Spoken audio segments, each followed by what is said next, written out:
আসসালামু আলাইকুম রহমতুল্লাহ। কেমন আছেন আপনারা? আশা করি আল্লাহর মতো অনেক ভালো আছেন। আমরা ভাই অনেক সময় আমার নিজের স্ত্রীদেরকে সাজে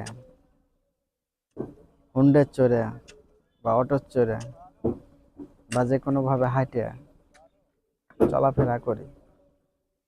ভাই আপনার স্ত্রী আপনি যেভাবে সাজিয়ে গুজে দেখার নিয়ম দেখেন, সমস্যা নাই, বাসার ভিতরে দেখেন। আপনার স্ত্রীদেরকে সাজে অটোত করে হুন্ডেত করে মাইক্রোত করে হাঁটিয়ে নিয়ে রাস্তায় রাস্তায় কেন ঘুরবেন ভাই? আপনার স্ত্রীদের উপরে দিয়ে আরেকজনের নজর পড়লো, চোখ পড়লো, তাহলে আপনার জিনিস আরেকজনের কেন দেখাবেন ভাই?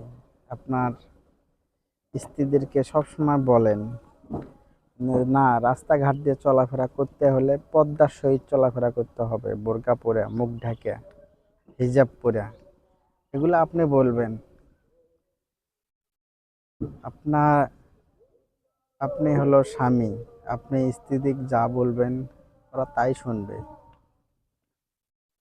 যখন না শোনে তখন তার আব্বা আম্মার কাছে আপনারা বিচার দেন যে আমরা আপনার মেয়ে পর্দা শিখাতে চাই, সে পর্দা শিখতে চায় না, করতে চায় না, সে পর্দা ছাড়াই চলাফেরা করতে চায়।